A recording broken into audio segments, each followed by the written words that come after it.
We're in a weird time in fast food culture. Fast food prices are constantly rising up, so much so that it's actually pricing out the general consumer. But there's a solution. Chain restaurants are starting to come back, giving consumers more bang for their buck. But is the food actually good? That's why today I'm testing every major chain burger in America to find out which burger is truly the best, but more specifically, if any of these are worth your time and hard-earned money. And at the end of this, we'll be crowning the absolute best with the highest ranking and our favorite, starting with Chili's. But first I want to introduce our guest today, Damon. He's gonna be tasting with us. He's an OG, you've seen him before. This is the Chili's, one of the most known Chili's of all time. The Chili's on 45th and Lamar in Austin, Texas. If you know what the f I'm talking about. These burgers are huge and the patties are like a half-inch thick. Cheers. Cheers, bud.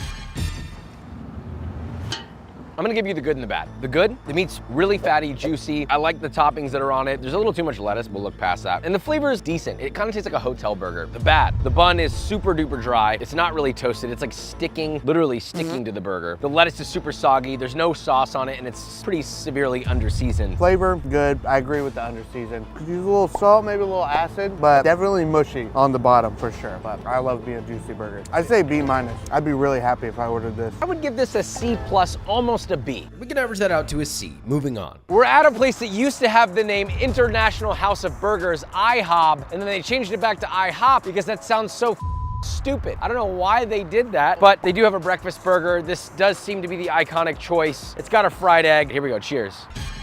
The toasted bun, toasted well. On the outside, not on the inside though. Still good. I love eggs on my burgers. That might just be the bacon, but I actually think it's seasoned outside of just the bacon too. Texture's good. Burger's a little tough, but nothing crazy. Good cook on it though. C- in that area. The bacon is really well seasoned. That's what I was saying, it might just be the bacon. Honestly, I'm conflicted on this one because it doesn't taste bad. Burger's freshly cooked, the bun's nice, it's toasted nicely. I love the flavor of the bacon. Oh, and the burger's not dry either. It's like relatively juicy, but there's zero salt on that patty.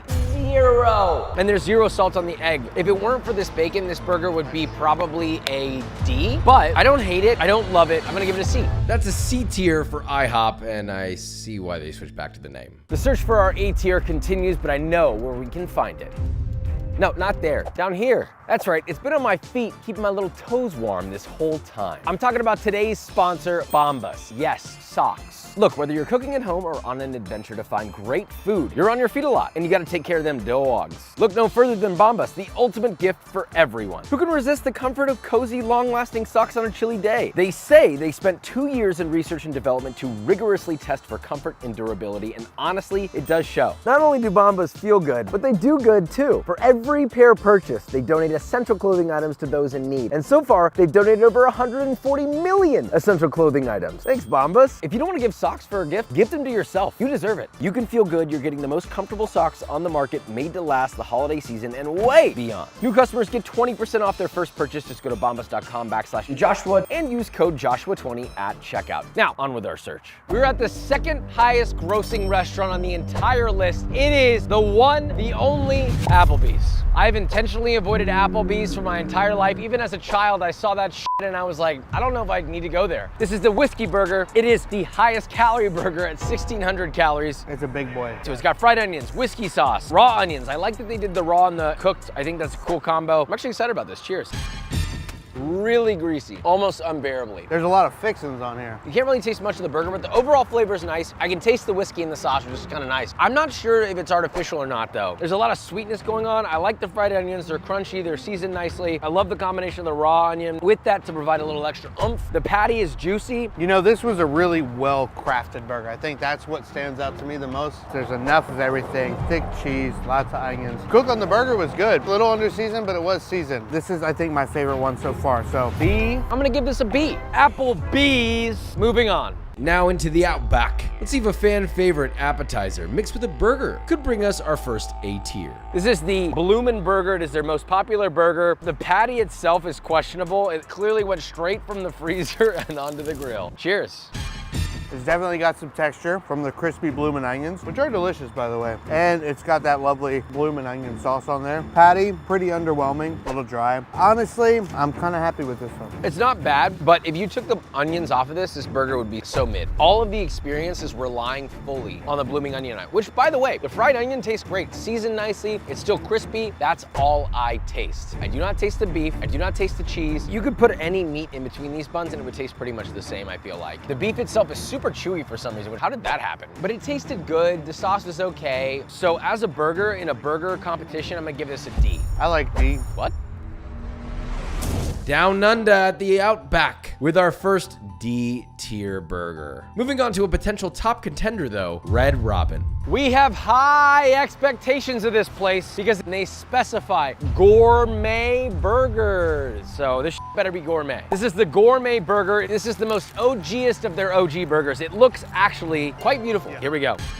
I don't know about you, but I'm happy with this. All the veggies are nice and fresh. There's a lot of them without the burger being super messy. Honestly, the burger flavor comes through, even past all of it. Bun's like kind of hard on the outside, but not from being stale. A little texture to it, a little toastiness. This is one of the better burgers we've had. I think this is probably the best burger we've had so far. The bun has crispness on the outside. Burger's seasoned nicely. It's juicy, cooked just to how I like it. I like that it has onions and pickles. They don't skimp on that. There's like a relish type sauce on there. There's mayo I love. They don't do that little dot of mayo. This is like spread with mayo. It's really nice. It's also the simplest burger. I'm gonna give this an A. I agree, A+.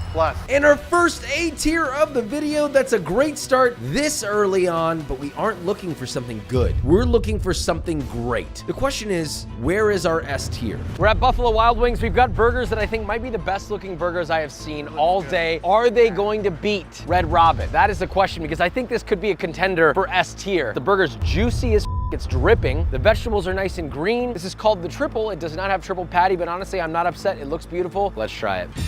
Wow. I would wreck shop with this bad boy. That's a good burger. The beef is perfectly seared. It's not overcooked. It's got a great Maillard. It's juicy. It's fatty. There's the right amount of cheese. There's the right amount of salt. This is the first burger where I'm like, this is perfectly seasoned, borderline. The vegetables are fresh. The pickles aren't too acidic. There's enough sauce on it. Honestly, I'm having a hard time picking out something I didn't like about it. You say what it is and I'll cover my ears.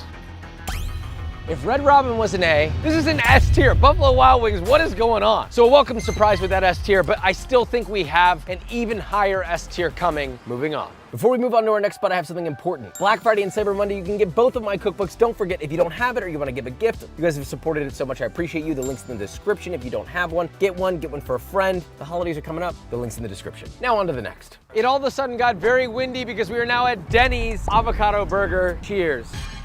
Not the one. This is like a ballpark burger. You go to a baseball game, they're not there to make good food. They're just there to slap something together. It's dry, it's not seasoned, it's on a Cisco bun. It's not horrible, it's just really not good. Yeah, I don't really like avocado that much, but I was trying to be a little unbiased. But it really made it really mushy in there. Bun was stale, burger was dry, and then just overall unseasoned. It's a C at best. That's a D from me. Denny's joins Outback with a big fat D. Moving on. We've got an important check-in. I will say I'm remarkably surprised. The caloric count for the burgers we've eaten today have been well over 1,000 calories just for the burger, not including the fries. In the last video we did like this where we just did fast food places, the burgers were maybe like 400 to 600 calories. Some went up to 1,000, but very, very few. I'm not really sure why. I guess like they use a lot leaner beef and they're steaming it, whereas this they're using fatty beef. They're doing everything they can to try and make this burger good, which means that the burger should be getting rated higher, but they're not. The adventure continues.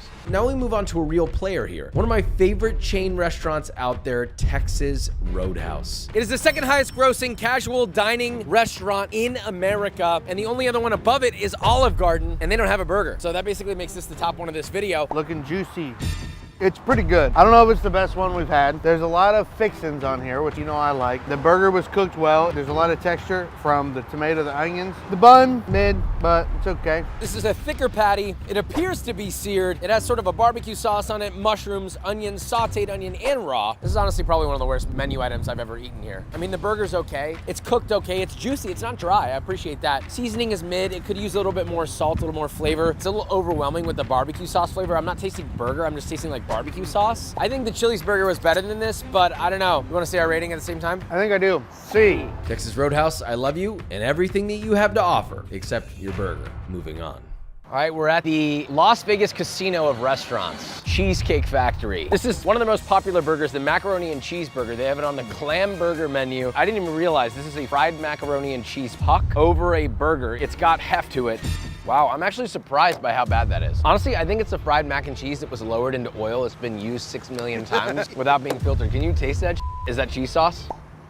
No salt on anything, not even in the cheese sauce, which is funny because you know it's pre-made. The burger is cooked medium rare-ish, which is nice, but there's no salt on it, so who cares? You can't taste it. The mac and cheese bite has also no salt. It's fried in bitter oil. I've got to say, I'm actually surprised. I think the shining star on this is the cook on the burger itself. I thought it was nice and juicy. It had texture from the macaroni, but I didn't want it on there, that's for sure. Properly cooking something to the point of not overcooking it is never enough to save something under seasoned. You know, Cheesecake Factory is funny because it's like they have a menu that's gigantic with almost every food that exists, and yet they're mediocre in every category. Honestly, I'm gonna give this an F. I would have to agree. The most expensive burger of the video with the worst grade. Great. Now, ironically, the next one is the cheapest burger. So how's that gonna fare? Waffle House has delivered over and over and over for me. I'm an avid fan. I will say this burger has me concerned for them, but they've never been known for making beautiful food. They've been known for making delicious food. Right. Cheers.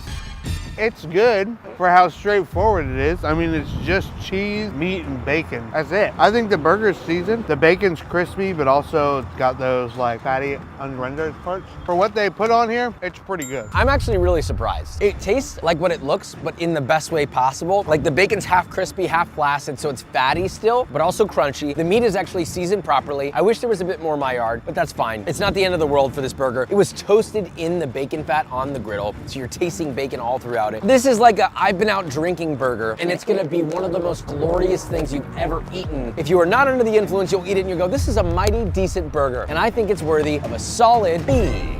Waffle House delivers, especially for the price, real solid, but we're still chasing another S tier. Moving on. BJ's, I've never found myself there before, primarily because of the name. This burger, the Smokehouse Burger, they have said specifically that it has a flavor explosion that will leave you reeling. If I'm not reeling after this, I'm gonna be pissed. Honestly, all it tastes really is onion rings with barbecue sauce on it though. I was gonna say the same thing. It's so weird. It tastes like it's supposed to taste, but so much of it is under seasoned. The burger's not that juicy. The bun is okay. Most of their problems would be fixed by salt. I agree. The bacon is carrying the salt on it. The barbecue sauce tastes good. It's very black peppery. Yeah, I love like that it's about a little poppy in the thick, spice. sweet. It's a C, it's mid. There's not that much going on. Flavor explosion, big overstatement. So they might have a B in the name, but they're getting a C. Moving on. On to a place I've actually never been inside, the Cracker Barrel. And to say the least, I was shocked at what I saw. I thought I was walking into a restaurant, and I instead walked into some sort of gift shop that feels like I was transported into another dimension. I don't have high hopes for the food, but hopefully it's good. Everything about this burger is bad. From the flavor to the salt levels, the bun is soggy in the worst way possible. This has not been sitting for a long time. We just ordered it and it's disgusting. This genuinely tastes like food that was made in an old folks home and then delivered here. Pee pee poo poo. And honestly, I really couldn't agree more. There's a taste in my mouth that's just lingering and overpowering that doesn't taste like a single ingredient that's actually on the burger. It doesn't taste like meat. It doesn't taste like bread. Yeah, maybe that's what it is. It tastes like 6 months worth of gunk and goop. This is by far the worst burger at a low F. Low F. Yeah, Cracker Barrel, I'm gonna be honest with you. Just keep the gift shop, F. With only 2 spots remaining, can we get just one more S tier contender? I want to see a showdown. I believe it will happen. Or will Buffalo Wild Wings fly away with a dominant victory? Really? You guys gonna let this happen? We are at Red Lobster, currently under siege right now because of their endless shrimp menu thingy. I've been eating a lot of burgers. Listen, this is their only burger on the menu. We like the heavy sesame bun. It smells bacony. There's no sauce, so if this burger is not seasoned perfectly, I'm gonna give this an automatic C. Cheers, bud. Dry, not seasoned enough. There's plenty of bacon. And yeah, I like the bun. The bun is the standout here, but it does not carry the sandwich to the end. Burger's under seasoned, it's okay. The only flavor I'm getting is bacon. Bacon is good. They didn't make the bacon, so if you want to have a bacon sandwich, you'll have the same experience pretty much. That's a C tier. Oof, Red Lobster, swing and a miss, but it's now down to our final spot, Longhorn Steakhouse, to see if they can join the Buffalo Wild Wings S tier ranking and potentially be our reigning king. Wow, that is remarkably good. Everything is seasoned perfectly. Salt levels on the patty are there. The Maillard is there. It's juicy, it's fatty, but it's not too fatty. It's cooked to a nice medium. There wasn't a lot of sauce on there. That's all it needed. It was a strong sauce. Like, it was very present. This is the first one where the meat was finally truly the highlight. That thing was thick and juicy. When I bit into it, Really, really good cook on it too. Just completely different than the Buffalo Wild Wings one, but equally as delicious. This is marginally better, in my opinion. If I had to pick between the two, I'd pick this one. I almost want to re-rate the Buffalo Wild Wings. I can't believe this. This is an S tier. I honestly think so. It's been an absolute roller coaster. We've had mostly bad rating after bad rating after bad rating, and then we ended with 2 S tiers, this one being by far the most groundbreaking S tier. Shout out to Longhorn Steakhouse. Good God, this is a banger. Between the two, this is a clear winner. Longhorn Steakhouse had the very best chain burger. I cannot believe I'm saying it. Longhorn Steakhouse, good work. Subscribe, love you, bye.